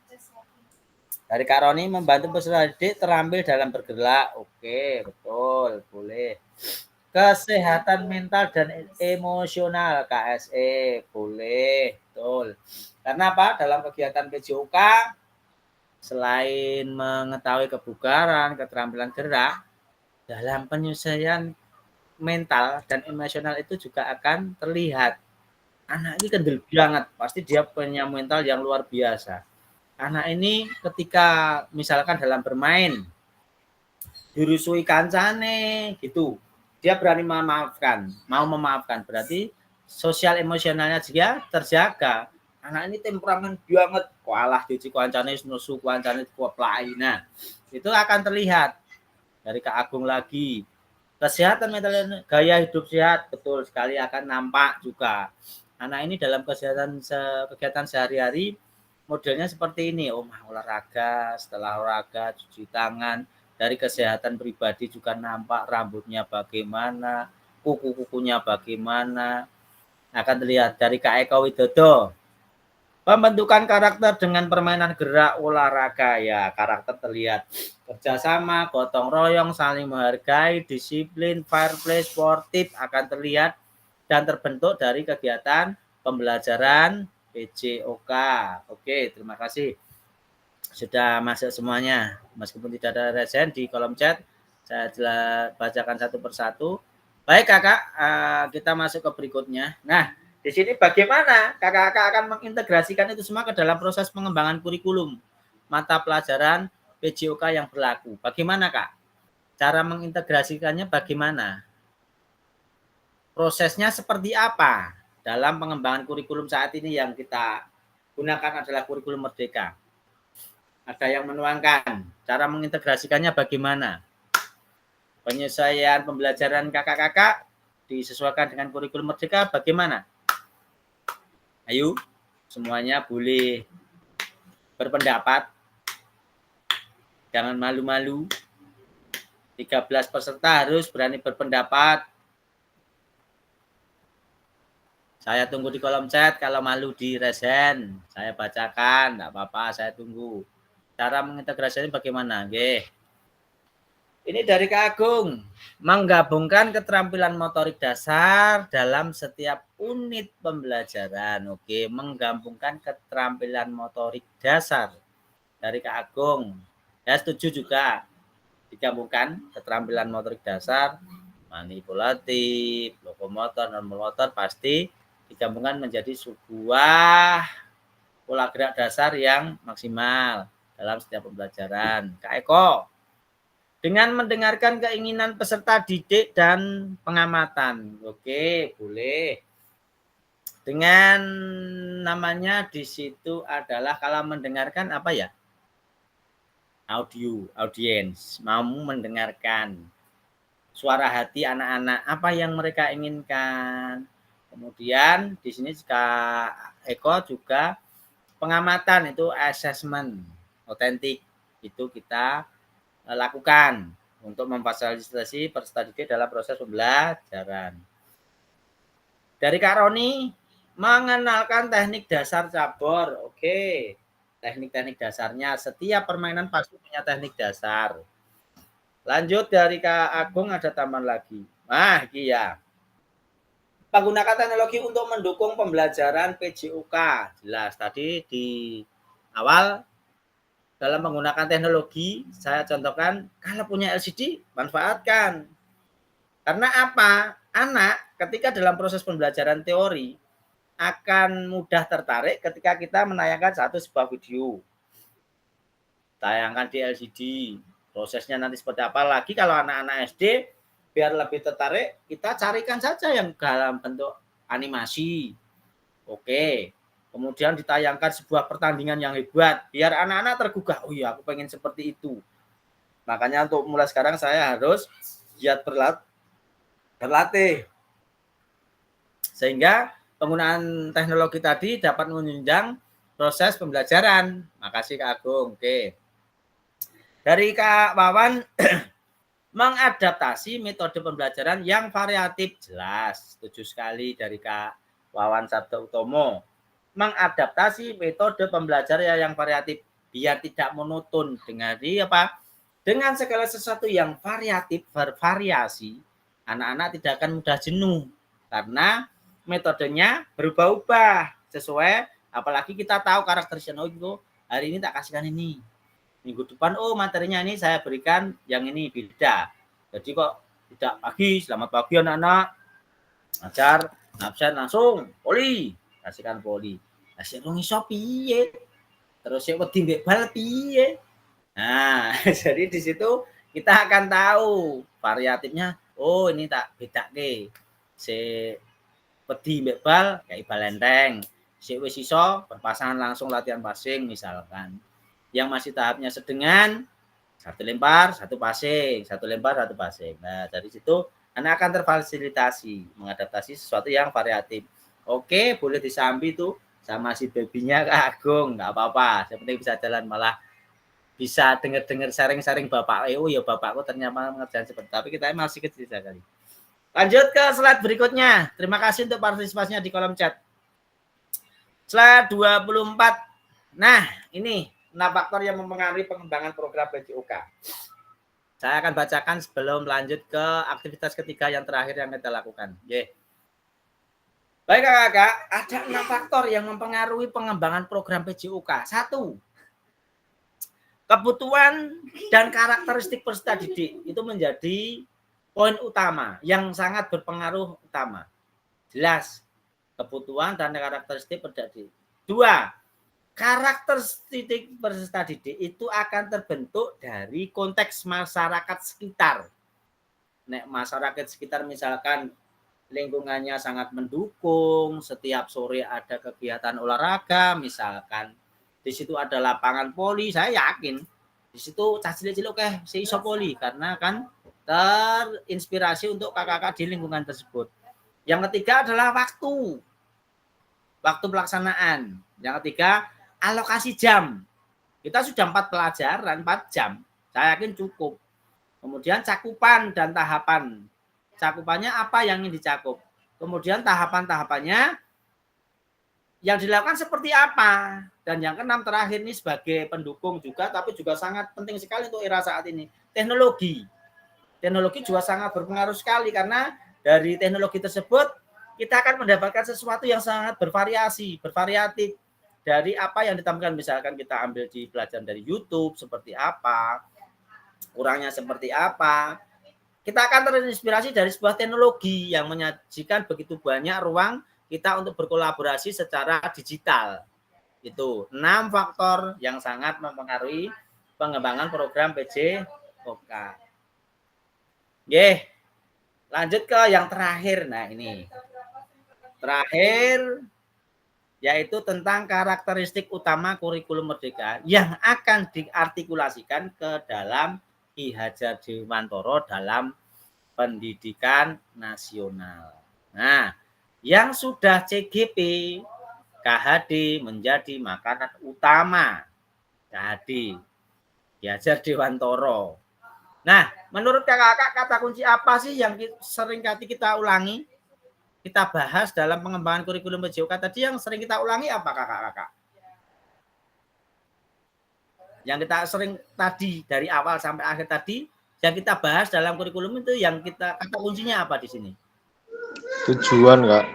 Yes, tujuan. Nah, ada 3 esensi dari kurikulum Merdeka yang kita bahas hari ini. Kata kuncinya 1, fokus pada materi esensial. Maksudnya apa? Muatan yang paling diperlukan untuk mengembangkan kompetensi dan karakteristik pendidik itu apa? Itu adalah yang pertama, fokus pada materi esensi yang dibahas. Yang kedua, pengembangan kompetensi dan karakter. Dari tadi kita ngomongin karakteristik pendidik, kompetensinya apa? Itu berupa lingkupnya sosial, emosional, dan moral dari peserta didik. Yang ketiga adalah fleksibilitas pembelajaran. Kurikulum dapat disesuaikan dengan kebutuhan pengembangan kompetensi peserta didik, karakteristik satuan pendidikan, dan konteks lingkungan budaya masyarakat. Itu adalah maksud dari fleksibilitas. Fleksibilitas itu tidak kaku, tidak harus hanya seperti ini, disamaratakan. Tidak seperti itu, karena di sini sifatnya kurikulum Merdeka itu adalah fleksibilitas pembelajaran atau istilahnya tidak kaku, disesuaikan, mudah menyesuaikan sesuai dengan karakteristik, kompetensi, dan konteks lingkungan sosial budaya setempat. Itu adalah 3 esensi dari karakteristik kurikulum Merdeka. Nah, sekarang mari kita kaitkan pemikiran KHD. Mungkin yang sudah mengeksplor di LMS sedikit lebih tahu. Nah, bahwanya garis besar dari Ki Hajar Dewantara itu yang kita sebut, kalau sebutan Pak Ki Hajar Dewantara itu sebagai apa sih, Kak? Bapak? KHD itu sebagai apa? Bapak Pendidikan. Luar biasa dengan apa yang disampaikan KHD. Bahwasanya kalau yang sudah pernah ikut CGP, guru itu harus menghamba pada murid. Tapi pada kenyataannya, kalau kita benar-benar menghamba seakan-akan, wih, saya menyembah begini, ya gurunya tidak. Maksudnya bukan seperti itu menghamba pada murid. Nah, Ki Hajar Dewantara pernah menerangkan pendidikan adalah menuntun segala kodrat yang ada pada anak agar mereka dapat mencapai keselamatan dan kebahagiaan yang setinggi-tingginya, baik sebagai manusia maupun sebagai anggota masyarakat. Dalam arti seperti ini, kita sebagai guru harus mampu menuntun segala kodrat anak. Jadi mbok modele bocah ki pinter, rodok pinter, amit nuwun sewu ya rodok ketinggalan. Itu sudah kodrat bawaan. Dan kita harus memfasilitasi mereka, menuntun mereka. Tujuannya apa? Untuk mencapai keselamatan dan kebahagiaan setinggi-tingginya. Mencapai kepuasan, titik kepuasan anak tersebut setinggi-tingginya. Baik sebagai individu manusia maupun dapat diterima sebagai anggota masyarakat. Itu adalah pendidikan menurut Ki Hajar Dewantara. Dan oleh sebab itu, pendidik kita sini yang paling berperan itu hanya menuntun tumbuh atau hidupnya kekuatan kodrat yang ada pada anak. Kita menuntun, memfasilitasi agar dapat memperbaiki lakunya, bukan dasarnya. Hidup dan tumbuhnya kekuatan kodrat anak. Kita hanya menuntun, membimbing, memfasilitasi. Kita sebagai pendidik. Dan itu tidak tanggung-tanggung. Dan kita harus berbangga hati, berbangga diri. Kita ditakdirkan sebagai seorang pendidik, sebagai seorang guru. Kalau kita kaitkan dengan tuntunan yang kita anut, bahwasanya insya Allah ke depan jariah akan luar biasa. Kita sebagai pendidik, bahwasanya misalkan kita menanamkan dasar dengan baik kepada anak, anak tersebut dapat mengaplikasikan ke dalam kehidupan sehari-hari, itu sebagai modal jariah yang luar biasa, yang akan menjadikan kita semangat untuk selalu menuntun anak-anak tersebut untuk tetap tumbuh sesuai dengan kodrat anak-anak tersebut. Kita berikan aplaus dulu untuk kita sebagai pendidik, apalagi kita di lingkup dasar yang sangat luar biasa tantangannya, utamanya kita. Apalagi di sini ada yang dari TK. Jenengan bayangkan, dan kita bisa rasakan sendiri, ngatur anake dhewe ning omah, jek cilik usia TK. Jenengan sudah bisa bayangkan. Cah loro ning omah, saya sendiri misalkan di rumah ada anak seusia itu. Ngakon ngene mapan susah. Tapi ternyata apa yang diucapkan guru di sekolahan disampaikan kepada orang tuanya. Jadi sangat luar biasa, peran kita sebagai guru itu lebih dihargai kadang daripada apa yang menjadi omongan orang tua di rumah. Jadi sangat luar biasa. Guru TK itu apalagi nih kakak-kakak yang mengajar di TK. Bocah sakmono biyane dengan karakteristik mereka, dengan kemanjaan mereka, kemudian karakteristiknya yang luar biasa. Kalau kita di SD kadang dikandani wis rodok mapan. Tapi beda untuk di TK kadang yo namanya orang diduga itu tadi. Nah, itu jadi luar biasa kita ini sebagai pendidik. Lanjut ke slide berikutnya Kakak. Yang ke-30. Nah, pada akhir sesi ini kita sudah menuju di sesi akhir. Bahwasanya di sini saya ingin dari kakak-kakak semuanya dapat memahami 3 karakteristik umum kurikulum merdeka. 1 itu intinya, serta keterkaitannya dengan prinsip pemikiran Ghadi tadi, yang menuntun tadi, sesuai kodratnya tadi. Yang kedua, peserta mampu memahami pengembangan kurikulum PJOK. Dan yang ketiga, peserta mampu menyusun program PJOK yang berkualitas dengan backward design tadi. Harapannya gini Kakak, setelah mendapat materi ini jenengan mulai terbuka dalam penyusunan modul ajar nanti terutamanya. Yang tidak terlepas utamanya tujuan tidak boleh terlepas, itu sebagai acuan utama. Kemudian tadi metode belajarnya, dan akhirnya kita dapat mendapatkan penilaian terakhir. Penilaian, kita mampu membuat sebuah penilaian yang otentik dari backward design tadi. Nah, yang kedua tadi, tahu akan kurikulum PJOK utamanya. Dalam KSP, PJOK masuk dalam satuan kurikulum, karena itu materi pokok juga. Jadi nanti ke depan, harapannya kakak-kakak dalam penyusunan kurikulum itu mampu berperan aktif di situ, mampu menuangkan. Kalau masih setiap tahun apa visi misi kita tidak berubah toh Pak, kok hanya seperti ini saja. Apa kita tidak sesuaikan dengan karakteristik peserta didik yang ada? Bisa ditambah sedikit, bisa dikurang sedikit.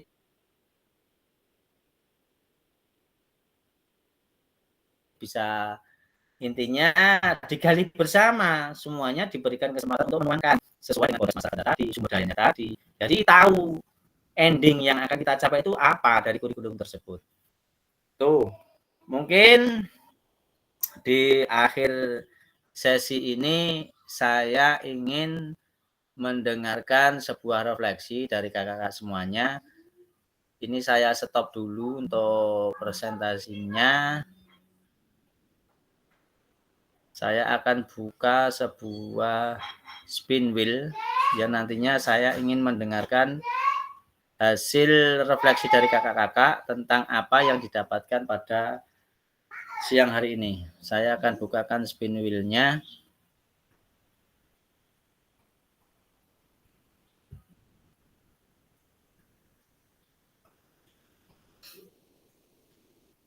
Mudah-mudahan lancar ini untuk spin wheel-nya.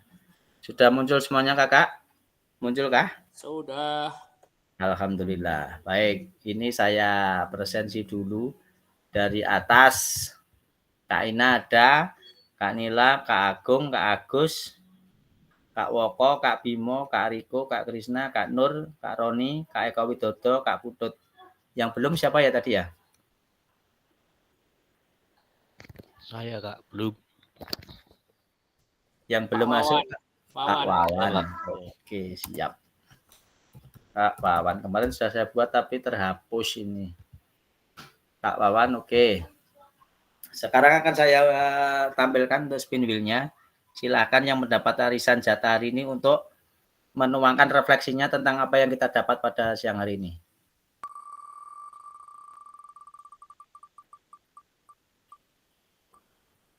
Senior. Iya, monggo Kak Putut.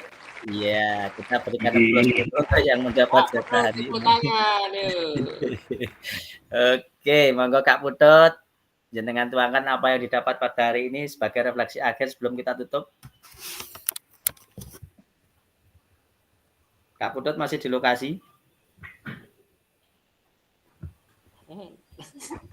Kak Putut ada nggak ini? Masih di room? Oke, mungkin disambi. Saya ganti dulu. Saya ulang.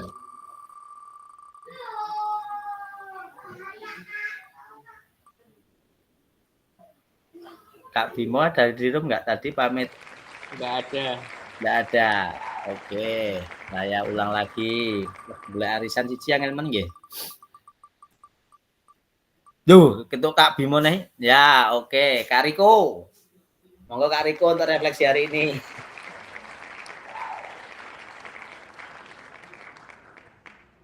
Kak Riko, masih ada? Disambil pakai HP tadi Kak Riko. Ada nggak ini Kak Riko? Kosong. Kosong. Oke, sebentar, tak cek dulu. Oh iya, keluar ini, terpental Kak Riko-nya. Sebentar. Saya ganti lagi. Boleh sih yang liram ya? Mbak Nila nih dulu, Pak. Saya mau nak tunjuk-tunjukan ini khusus santai ini. Oke, Kak Wawan, monggo Kak Wawan. Itu standby itu. Standby. Kak Wawan dituangkan tentang sedikit aja ya Kak. Maksudnya tadi saya maksudnya sudah di pertengahan. Oke. Untuk menurut saya materi pada pertemuan kali ini atau yang kita bahas saat ini sangat terkait dengan peran saya sebagai guru PJOGA sebagai landasan konseptual dan metodologi kurikulum Merdeka sangat membuka sudut pandang saya terhadap pemahaman filosofi kurikulum. Itu Kak yang bisa saya terima kasih. Kita berikan plus dulu untuk Kak Wawannya. Baik, tadi apa yang disampaikan Kak Wawan betul, alhamdulillah untuk siang hari ini mulai terbuka atas paparan dari kurikulum, kemudian filosofi KHD dan backward design tadi. Mudah-mudahan sebagai tambahan ilmu kita di siang hari ini. Satu lagi saya ingin mendengar refleksi siang hari ini biar komplit, saling melengkapi. Nah, Kak Nila, adakah? Kak Nila masih di lokasi? Kak Nila ada? Ini ada 14 peserta loh. Kak Nila ada nih? Ada. Mana Kak Nila? Monitor Kak Nila ini sudah di unmute, di open. Ada sebuah kendala dari Kak Nila? Atau Kak Ina mau mewakili Kak Nila? Monggo Kak Ina dari kaum Hawa Duta. Oke Kak, siap. Terima kasih atas kesempatannya yang diberikan. Aduh, keluar enggak mana?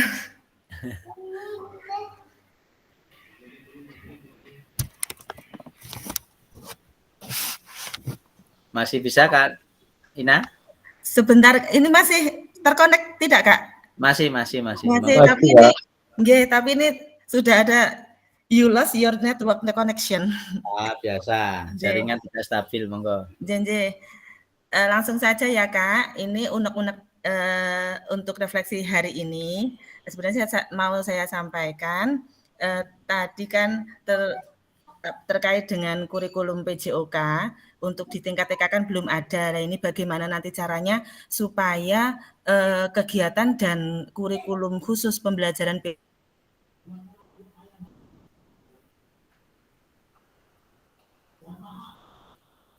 Nggak terdengar Kak Ina?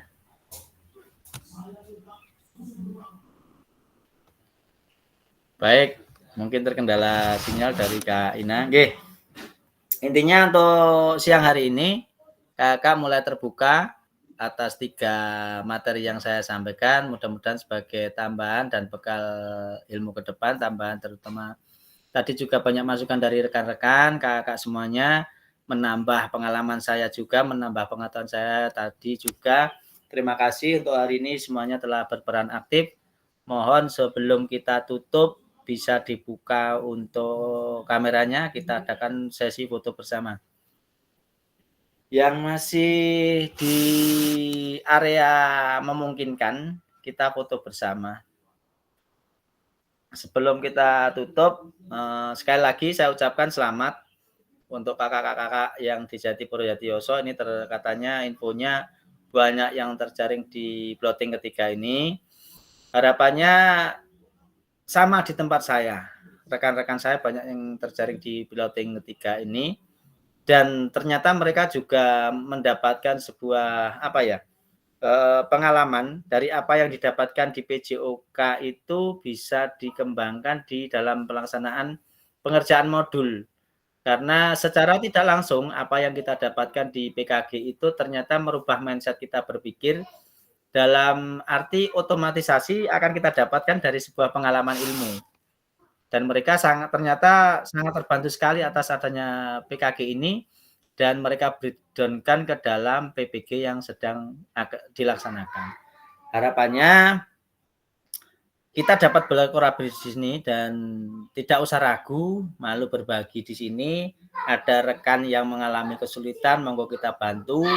Intinya, insya Allah kalau kita memudahkan orang lain, kita dalam hidup akan dimudahkan oleh Allah Subhanahu Wa Taala dan itu nyatanya sebuah bukti yang luar biasa. Saya rasakan juga dan mudah-mudahan kakak-kakak semuanya harapannya lulus semuanya di akhir nanti dan insya Allah tahun depan sudah memegang sertifikat pendidik dan akan menambah kakak lagi semuanya dalam proses pembelajaran dan menikmati kita sebagai pendidik untuk menuntun anak-anak didik kita. Oke, terima kasih untuk sesi hari ini khusus saya yang akan memberikan fotonya pada kakak-kakak. Kak Agung ndak raiso action dhewe. Monggo untuk hari ini di awal kita berikan 4 sebagai kode kelas kita, akan saya ambilkan foto. Dari 4 kita berikan. Saya kasih apa-apa, boleh seperti ini, monggo. 1, 2, 3. Saya kirim di grup dulu sebentar. Sebentar. Tak kirim di grup langsung saja nanti ndak. Pak Krisna ini mboten loro-loro dikira ndukung kok. Oh, ada apa? Tim seksi. Ayo, tim seksi. Hati-hati kita sebagai ASN bisa menjaga kakak-kakak. Netralitas kita harus kita buktikan. Satu lagi dong. Sebagai kita hari ini masih tetap komit dan semangat siap. 3, 2, 1. Oke, saya kirim di grup langsung saja. Tanpa saya crop nanti monggo untuk digunakan sebagai status boleh monggo. Nggih. Di akhir sesi, terima kasih sekali lagi Kakak, kita close bersama-sama dulu untuk sebelum kita akhiri. Sekali lagi saya ucapkan terima kasih ke atas komitmen dan kakak semuanya tetap menjaga semangatnya, komitmennya. Harapan setelah ini monggo untuk tugas-tugas terkait di LMS bisa dikompleti, yang belum di 1.4 sebagian masih ada. Mohon untuk segera dilengkapi nggih kakak. Terus untuk tadi untuk PPG-nya sukses sekali lagi. Saya akhiri untuk kegiatan siang hari ini, kurang dan lebihnya dari saya mohon maaf. Sampai ketemu lain waktu. Mudah-mudahan di kegiatan luring nanti maupun di kegiatan kabupaten kita bisa ketemu. Karena Jatiyoso dan Kerja akan bersua. Kita ketemu di sana. Saya akhiri, kurang dalam yang mohon maaf. Bila tikul daya, Assalamualaikum warahmatullahi wabarakatuh. Waalaikumsalam warahmatullahi wabarakatuh. Ya, semuanya kakak sehat semuanya. Izin live. Izin live kak. Mbak Nur daftar ke Mbak.